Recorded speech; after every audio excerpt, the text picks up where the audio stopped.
ನೀವೇ ಎವಿಕ್ಟ್ ಆಗಿದ್ದು ನಿಮ್ಗೆ ಶಾಕ್ ಕೊಟ್ಟಿಲ್ವಾ? ಇಲ್ಲ ಮ್ಯಾಮ್, ಖಂಡಿತ ಇಲ್ಲ ಮ್ಯಾಮ್. ಯಾಕಂದ್ರೆ ಫೇಸಲ್ಲಿ ಹಂಗೆ ಕಾಣಿಸ್ತಿರ್ಲಿಲ್ಲ. ಅದಾರು ಕಾಣಿಸ್ತಲ್ಲ ಮೇಡಮ್ ಸತ್ಯ ಅಂತ. ಮ್ಯಾಮ್ ನನ್ನ ಲೈಫಲ್ಲಿ ತುಂಬಾ ಕೆಟ್ಟದ್ಗಳನ್ನ ನೋಡಿದ್ದೀನಿ, ಕಲ್ಪನೆನೇ ಮಾಡ್ಕೊಳಕ್ಕಾಗಲ್ಲ. ನೀವು ಅಷ್ಟು ಕೆಟ್ಟದನ್ನ ಅನ್ಭವಿಸ್ಕೊಂಡ್ ಬಂದೀನಿ ಚಿಕ್ಕ ವಯಸ್ಸಿಂದ ನಮ್ಗಾಗಿರೋ ಅನುಭವಗಳೇ ಬೇರೆ. ಅವಾಗಲೇ ನಾನು ತೊಗ್ಗಿಲ್ಲ, ಕುಗ್ಗಿಲ್ಲ, ಬಗ್ಗಿಲ್ಲ. ಅದಕ್ಕೊಂದು ಎಪಿಸೋಡ್ ಥರದ್ದು ಮಾಡ್ಕೊಬೋದು. ಅದು ನನಗೆ ಹೇಳೋಕ್ಕೆ ಇಷ್ಟ ಇಲ್ಲ. ಎಲ್ಲರ ಲೈಫಲ್ಲೂ ಅದಿರುತ್ತೆ, ಎಲ್ಲ ಯಾರ ಲೈಫಲ್ಲಿ ಬರ್ತಾನೆ ಇಲ್ಲ. ಆ ಬರ್ತಾನೆ ನನಗೆ ಎಲ್ಲೆಲ್ಲೋ ಸಿಗಾಕೊಂಡೆ ನಾನು ಬದುಕಲ್ಲಿ. ಆ ಥರದ್ದು ಅಷ್ಟೊಂದು ನೋಡಿದಾಗಲೇ ನಾನಿಲ್ಲ ಬಿಡು, ಇವತ್ತು ಕೆಡ್ತಿದೆ, ನಾಳೆ ಒಳ್ಳೇದಾಗುತ್ತೆ, ಇವಾಗ ರಾತ್ರಿ ಇದೆ ಬೆಳಗ್ಗೆ ಬರುತ್ತೆ ಅನ್ನೋ ಥರ. ಸೊ ಇಲ್ಲಿ ಇದಾದ ತಕ್ಷಣ ನನಗೇನು ಅಂದರೆ, ಕೆಲವರು ತುಂಬ ಸೀರಿಯಸ್ ಆಗಿ ತೊಗೊಬಿಡ್ತಾರೆ. ಅಂದರೆ ನಾನು ಎಲ್ಲೋ ಜಡ್ಜು ನಿಂತ್ಕೊಂಡು ನಾನು ಗಲ್ ಶಿಕ್ಷೆನೋ ಜೀವಾವಧಿ ಆಗೋಯ್ತು ಅಂತವ್ರೆ ಅನ್ನೋ ಥರದ್ದು ಯಾಕೆ ಅನ್ಕೋತಾರೆ ಅಂತ ಅನ್ಕೊತಿದ್ದೆ. ಅಲ್ಲೂ ಒಂದು ಬದುಕಿತ್ತು ಮೇಡಮ್, ಸುಂದರವಾಗಿ ಆಡಿದೆ ಹೌದು. ಬಟ್ ನಾನು ಪ್ರೀತಿಸೋರಿಗೆಲ್ಲ ನೋವು ಮಾಡಿದ್ದೀನಿ, ಅದಕ್ಕೆ ನಾನು ತುಂಬ ಕ್ಷಮೆ ಕೇಳ್ತೀನಿ. ಅಲ್ಲಿಂದ ಬಂದಮೇಲೂ ಆಚೆ ಬದುಕಿದೆ ಮ್ಯಾಮ್. ಇಲ್ಲಿ ಕೆಲಸ ಮಾಡಲೇಬೇಕು, ಕೆಲಸ ಇದೆ, ಕ್ಯಾಮ್ರಾ ಮುಂದೆನೇ ಕೆಲಸ ಮಾಡ್ಬೇಕು. ನಾನು ಗೊತ್ತಿದ್ದೋ ನನ್ನ ತಾಯಿ ಕರ್ಕೊಂಬಿಟ್ಟವ್ರ ಮಡ್ಲಿಗೆ, ಇವಾಗೂ ಕ್ಯಾಮ್ರಾ ಮುಂದೆ ಕೂತಿದ್ದೀನಿ, ಖುಷಿ ಇದೆ ಮ್ಯಾಮ್. ಎಷ್ಟು ಕೆಜಿ ಇದ್ರಿ, ಎಷ್ಟು ಕೆಜಿ ಸಣ್ಣ? ಮ್ಯಾಮ್ 73 kg ಇದೆ ಮ್ಯಾಮ್. ನಾನು ಅದಕ್ಕೆ ಚೆಕ್ ಮಾಡಿದ್ದೆ. ಆ್ಯಕ್ಚುಲಿ ಇವತ್ತು ಚೆಕ್ ಮಾಡಬೇಕಾಗಿತ್ತು, ನನಗೆ ಅದೇನೋ ಟೈಮೇ ಸಿಗಲಿಲ್ಲ, ನೆನಪಾಗಿಲ್ಲ. ಬಿಕಾಸ್ ನನಗೆ ಇಲ್ಲಿ ಬೆಳಗ್ಗೆ ಅದೇ ನೀವೆಲ್ಲ ಇರ್ತೀರಾ ಅಂತ ಹೇಳಿದ್ರು, 9:15 ಇರಬೇಕು ಅಂತಿದ್ರು. ಹಂಗೂ ಒಂದು ಆ ಕಡೆ ಆಗಿ 9:25 ಬಂದೆ. ಹಂಗಾಗಿ ಬಂದೆ ಮ್ಯಾಮ್. ಇವತ್ತು ಗ್ಯಾರಂಟಿ ತೂಕ ಆಗ್ತೀನಿ ಮ್ಯಾಮ್. ಇಷ್ಟು ದಪ್ಪ ಶರ್ಟ್ ಹಾಕಿದ್ದೀನಿ ಗೊತ್ತಾ ಮ್ಯಾಮ್, ಫುಲ್ ಸ್ಕಿನ್ ಔಟ್ ಮಾಡೇ ಮೂಳೆ ಮಾತ್ರ ಇದೆ, ಅಷ್ಟು ಸಣ್ಣ ಆಗಿದ್ದೀನಿ. ಅದಕ್ಕೆ ಇಷ್ಟು ದಪ್ಪ ಶರ್ಟ್ ಹಾಕೊಂಡು ಡೀಲ್ ಮಾಡ್ತಾ ಇದ್ದೀನಿ. ಮನೆಗೆ ಹೋಗಿ ಈಗ ಇಮಿಡಿಯೇಟ್ ಮಾಡೋದೇನು, ಏನ್ ಕೆಲಸ? ತಿನ್ನೋದಾ, ಫ್ರೆಂಡ್ಸ್ ಜೊತೆ ಮಾತಾಡೋದಾ, ಸಿನಿಮಾ ನೋಡೋದಾ? ಇದೊಂದು ಹೇಳ್ತೀನಿ ಮ್ಯಾಮ್, ಖಂಡಿತ ಇದೊಂದು ಹೇಳ್ತೀನಿ. ಫಸ್ಟ್ ತಲೆಯಲ್ಲಿರೋದು ಕಾಂತಾರ ಸಿನಿಮಾ ನೋಡ್ಬೇಕು ಅಂತ. ನೆಟ್ಫ್ಲಿಕ್ಸ್ ಅಲ್ಲಿ ಏನೋ ಬಂದಿದೆ ಅಂತ ನನ್ನ ವೈಫ್ ಹೇಳಿದ್ರು ಒಂದು ರಾತ್ರಿ. ಇಲ್ಲಿ ಥಿಯೇಟರ್ಲ್ಲೂ ಇದೆ ನೋಡಿ.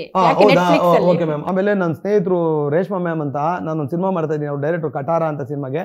ಅವರು ಲವ್ ಯು ಮುದ್ದು ಅಂತ ಒಂದು ಸಿನಿಮಾಗೆ ಹೀರೋಯಿನ್ ಆಗಿ ಮಾಡಿದ್ದಾರೆ ಮ್ಯಾಮ್. ಅವ್ರು ತುಂಬಾ ಆಸೆ ಇಟ್ಕೊಂಡಿದ್ರು ನೀವು ಬರಬೇಕು ಅಂತೇಳಿ. 7ನೇ ತಾರೀಕೇನು ರಿಲೀಸು ಅಂತ ಹೇಳಿದ್ರು. ಅದಿನ್ನೂ ಓಡ್ತಾ ಇದೆ ಅಂತ ಕೇಳಿದೆ ಮ್ಯಾಮ್. ಇವತ್ತು ನೈಟ್ ನಿಮ್ದೆಲ್ಲ ಮುಗಿಸಿ ಹಾಸ್ಪಿಟ್ಲಿಗೆ ಹೋಗಿ ಎಷ್ಟು ಗಂಟೆ ಆಟ ಇದ್ರು ಲವ್ ಯು ಮುದ್ದು ಸಿನಿಮಾಗೆ ಹೋಗ್ಬೇಕು ಮ್ಯಾಮ್.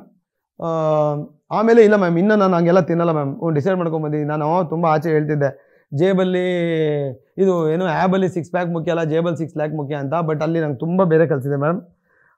ಖಂಡಿತ ನಾನು ಜಿಮ್ಗೆ ಹೋಗ್ತೀನಿ ಮ್ಯಾಮ್. ಈ ಥರದ್ದು ಇನ್ನೇನೋ ಗಬ ಅಂತ ತಿನ್ನೋದು ತಿಂತಿರಲಿಲ್ಲ ಮ್ಯಾಮ್. ನಾನೇನು ಅಷ್ಟು ಪಾರ್ಟಿ ಗೇಟಿ ತುಂಬ ಜಾಸ್ತಿ ಇತ್ತು, ಒಂದಷ್ಟೆಲ್ಲ ಕಟ್ ಮಾಡ್ತೀನಿ. ಜಿಮ್ಗೆ ಹೋಗೋ ಒಂದು ತಲೆಯಲ್ಲಿ ಕೊಂಡಿದ್ದೀನಿ ಮ್ಯಾಮ್. ತುಂಬ ನೀಟಾಗಿ ಒಂದು ಫಾರ್ಮಿಗೆ ಬಾಡಿ ತರೋದು ಅಂದ್ಕೊಂಡಿದ್ದೀನಿ. ಬಟ್ ಸಿನಿಮಾಗಳು ಜಾಸ್ತಿ ಇದೆ, ಮತ್ತು ಊಟದ್ದು ಪ್ರೊಡಕ್ಷನ್ದು ಅದು ಇದು ಬಂದಾಗ ಮಿಸ್ ಹೊಡಿತೆ ಡಯಟು. ಇಲ್ಲಿ ಒಳ್ಳೆ ಡಯಟ್ ಮಾಡಿದ್ದೆ, ಫುಡ್ ಇಲ್ಲದೆ, ಅದೊಂದು ತಲೆಯಲ್ಲಿದೆ ಮ್ಯಾಮ್. ಆಮೇಲೆ ನಾನು ಡಿಸಿಪ್ಲಿನ್ ಕಲ್ತ್ಕೊಂಡು ಬಂದ್ರೆ ಮ್ಯಾಮ್, ಆರೋಗ್ಯವೇ ಭಾಗ್ಯ ತುಂಬ ಇಂಪಾರ್ಟೆಂಟು. ಆರೋಗ್ಯ ಇದ್ದರೆ 6 ಲ್ಯಾಕ್ ಅಲ್ಲ 60 ಲ್ಯಾಕ್ ಈಸಿಯಾಗಿ ಮುಟ್ಬೋದು ಅಂತ. ಆಮೇಲೆ ನಂದೊಂದು ಕೆಲವು ಮನೆ ವಿಚಾರಗಳಲ್ಲಿ ತುಂಬ ಮುಂಗೋಪಿ ಮ್ಯಾಮ್. ನಾನು ಆ್ಯಕ್ಚುಲಿ ತುಂಬ ಮುಂಗೋಪಿ. ನಾನು ಯಾಕಲ್ಲ ಅಷ್ಟು ಕಂಟ್ರೋಲ್ಡ್ ಆಗಿದೆ ಅಂದರೆ, ಆ ಮುಂಗೋಪ ನಾನೆಲ್ಲೋ ಆಚೆ ಕಳಿಸ್ಬಿಡ್ಬಾರ್ದು ಅಂತ. ನಾವು ಬೆಳೆದು ಬಂದ ಹಾದಿ ಬೇರೆ ಥರ ಮ್ಯಾಮ್. ನಾನು ಹುಟ್ಟಿದ ಏರಿಯಾ ಬೇರೆ, ನಾನು ಬೆಳೆದಿದ್ದ ಹಾದಿ ಬೇರೆ, ನನ್ನ ಜೊತೆ ಇದ್ದ ಸ್ನೇಹಗಳು ಬೇರೆ. ಅದು ಅಲ್ಲಿಗೆ ಸೆಟ್ಟೇ ಆಗಲ್ಲ ಬಿಡಿ. ನಾನು ಹಂಗೆ ಶೂಟ್ ಆಗಿದ್ದಿದ್ರೆ 2 ಅವರು ಸಾರ್ ಬನ್ನಿ ಸಾರ್ ಅಂತ. ನಾನು ಹಳೇದು ಗೊತ್ತಿರೋರಿಗೆಲ್ಲ ಗೊತ್ತು ಮ್ಯಾಮ್, ಅದೇನೋ ಬೇರೆ.